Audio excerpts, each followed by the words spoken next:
एक छोटे से गांव में दो भाई रहते थे, मोहन और सोहन।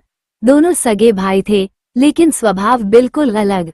मोहन मेहनती, धैर्यवान और संतोषी था, जबकि सोहन लालची, जल्दबाज और हमेशा अधिक पाने की चाह रखने वाला। एक दिन गांव के बाहर जंगल में मोहन को एक बूढ़ा साधु मिला। साधु ने प्रसन्न होकर मोहन को एक छोटी सी चक्की दी और कहा, ये जादुई चक्की है, यह वही देगी जो तुम दिल से चाहोगे, लेकिन याद रखना, इसे समय पर रोकना बहुत जरूरी है। मोहन ने चक्की घर लाकर आटा पीसने को कहा। चक्की चलने लगी और जरूरत भर आटा पीसकर अपने आप रुक गई।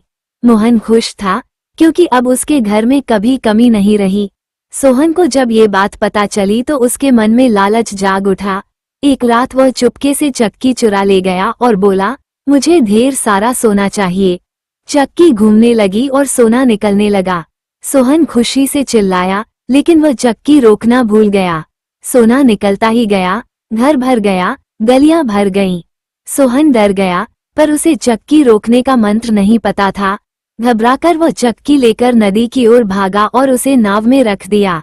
वहां उसने कहा, अब नमक पीस दे। चक्की नमक पीसने लगी और नाव नमक से भरने लगी।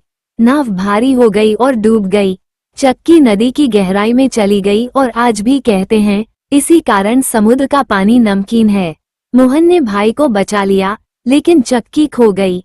सोहन शर्मिंदा होकर बोला, भैया, लालच ने मेरी आंखें बंद कर दी थीं।